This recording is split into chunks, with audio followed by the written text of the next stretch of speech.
Boa noite, meu nome é Jorge Marques Borges e estou aqui hoje gravando esse vídeo para falar de um assunto importante, para falar de um determinado recurso previsto no Código de Processo Civil Brasileiro. Nosso Código de Processo Civil Brasileiro, no artigo 994, ele traça todas as espécies de recursos previstos no nosso ordenamento pátrio e hoje, especificamente, nós vamos cuidar do agravo de instrumento, que está previsto no artigo 994, inciso 2 do CPC. O prazo para interposição, via de regra, de todos os recursos no nosso sistema é de 15 dias. Todavia, como toda regra comporta exceção,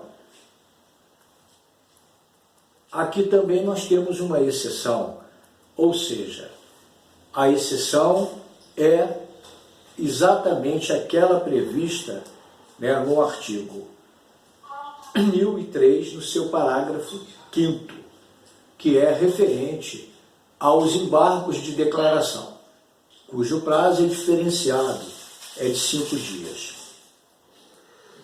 Mas surge uma pergunta que não quer calar. De qual decisão é cabível o embargo, de qual decisão é cabível o agravo de instrumento? O agravo de instrumento só é cabível de decisões incidenter tanto, ou seja, decisões interlocutórias. E o que é uma decisão interlocutória? É aquela decisão que surge no curso do processo. Portanto, meus colegas advogados, minhas colegas advogadas, eu chamo a atenção de vocês para vocês darem uma lida no artigo 203, parágrafo 1º, e combinar esse artigo com 486 e 487 e seus incisos 1, 2 e 3, as suas alíneas A a C do Código de Processo Civil, que lá vocês vão ver a definição, certo, de sentença, vocês vão ver os tipos de sentença, ou seja, com resolução de mérito e sem resolução de mérito. Então a gente chega à conclusão de que agravo de instrumento, a decisão que defere um pedido de tutela antecipada, por exemplo, ela não põe fim ao processo.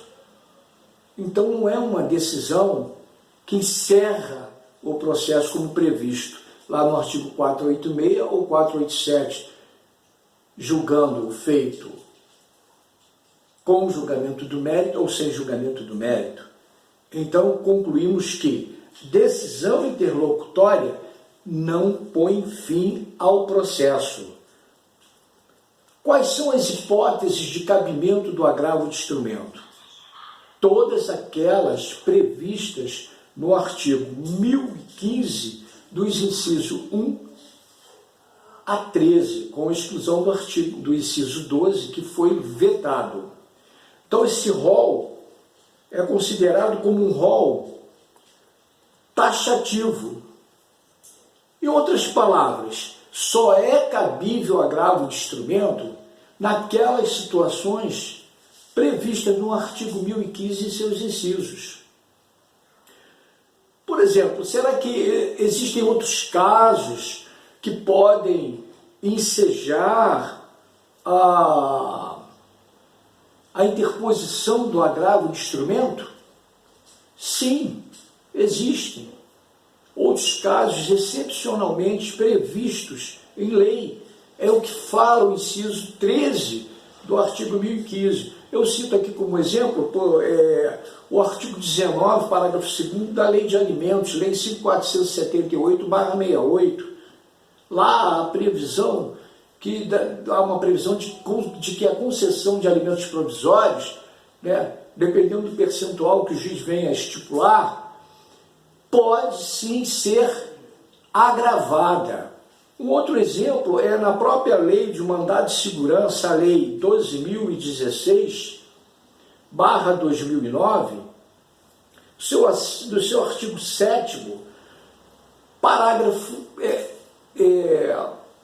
1º, que fala que da concessão da liminar ou de sua não concessão é cabível, sim, o agravo de instrumento.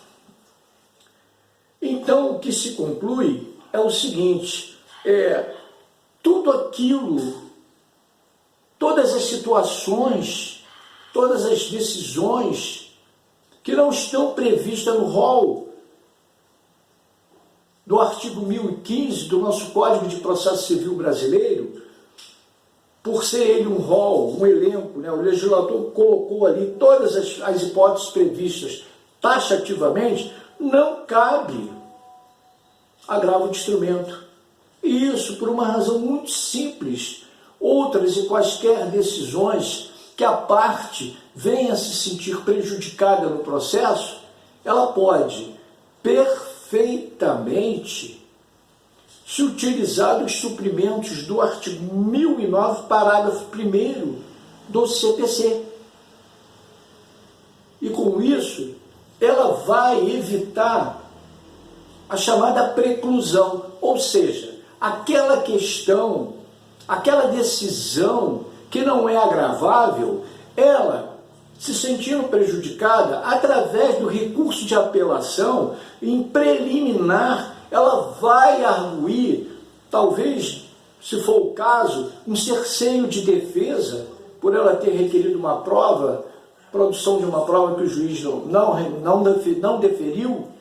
Então, ali em preliminar, nas razões do recurso ou em outras razões, ela pode perfeitamente levantar essa questão, suscitar essa questão, para que o tribunal possa apreciar se vai manter aquela sentença de primeiro grau, se vai reformá-la. Então, a parte não fica prejudicada. Só para lembrar, no CPC de 73 haviam dois tipos de agravo. O agravo instrumento, esse comum do qual nós estamos falando, e havia um outro tipo de agravo chamado agravo retido. Por exemplo, às vezes em audiência você requeria a produção de uma certa prova, uma certa diligência ao juiz, e o juiz indeferia. Então, o que o advogado ou a advogada fazia? Eu vou agravar, excelência, de vossa decisão retidamente. Mas isso é só para lembrar, porque no atual Código de Processo Civil brasileiro não existe mais a figura do agravo de instrumento retido.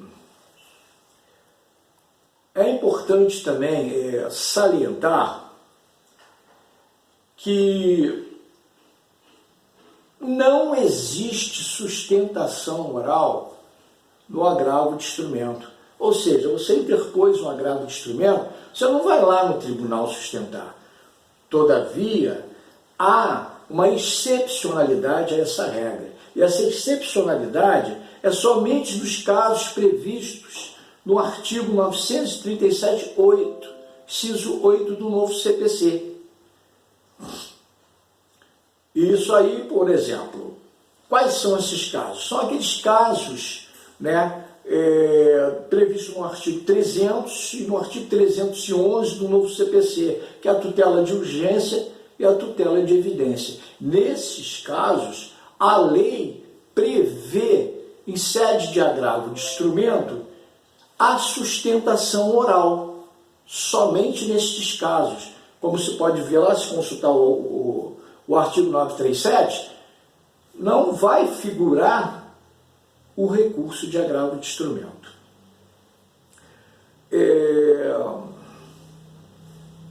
Um outro aspecto interessante é quanto aos efeitos do agravo. Bom, via de regra, no nosso sistema do Código de Processo Civil brasileiro,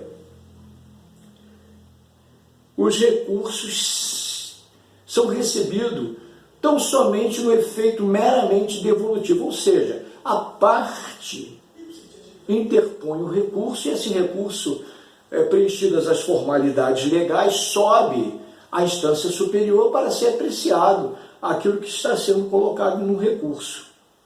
Via de regra, não tem esse efeito suspensivo. O agravo também tem efeito suspensivo? Não, não tem efeito suspensivo. Salvo,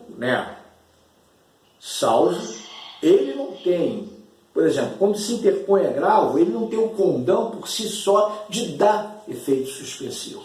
Não. Então a parte que se sentir prejudicada, ela vai o quê? Ela vai entrar com um agravo de instrumento, sentiu-se prejudicada com aquela decisão do juiz de primeiro grau, e ela vai requerer a suspensividade daquela decisão de primeira instância. E isso tem previsão legal. E a previsão legal está exatamente no artigo 1019, parágrafo 1º do novo Código de Processo Civil, bem esclarecido, se o advogado assim o requerer. E em atenção especial aos artigos 1016 e 1017, incisos 1 e 2 do novo Código de Processo Civil, é interessante observar a aplicabilidade desses comandos, dessas exigências que ali contém, via de regra para processos físicos. Já essas exigências do inciso 1 e 2 do artigo 1017, para fins de processo eletrônico, elas são inteiramente dispensáveis. Mas se o advogado, se a advogada, mesmo o processo sendo eletrônico, quiser colocar cópias para a formação do instrumento, cópias de sua procuração, da procuração do advogado da parte contrária, da contestação, da inicial, são os documentos, peças indispensáveis para o processo físico, mesmo sendo eletrônico, não tem problema nenhum. Aquele velho ditado, seguro morreu de velho, pode colocar, mas a lei dispensa o cumprimento dessas exigências. O artigo, é bom também falar que o artigo 1018, dispensa o cumprimento também dessas exigências do inciso 1 e 2 do artigo 1017. Tanto que lá, ao se ler o artigo 1018, vai ver a expressão poderá. Então, são artigos que o 1017, o 1018 é quase que a mesma finalidade do 1017, o 1018. Quer dizer, eu poderei juntar peças se o processo for eletrônico, se eu assim entender que devo fazê-lo. E é importante citar essa redação do artigo 1018, parágrafo 2º do novo Código de Processo Civil, que é para processos físicos. Então, somente para processos físicos. Ela não é para processos eletrônicos. E, no mais, os demais artigos ali de tramitação, de que vai para o relator vai abrir vista à parte contrária, para contrarrazoar, vai verificar sobre preparo de custas, etc. e tal, são importantes, mas julgo eu que os aspectos assim mais importantes, eu não quero dizer com isso que todos os aspectos foram aqui englobados, mas assim, alguns que eu entendo importantes, eu os coloquei aqui. Eu espero que vocês tenham gostado desse bate-papo jurídico sobre o agravo de instrumento e, se Deus assim o permitir, voltaremos numa próxima oportunidade. Se você gostou, se você achou legal, dá um likezinho lá, no meu canal, por favor. Um grande abraço, uma boa noite, muito obrigado pela atenção dispensada.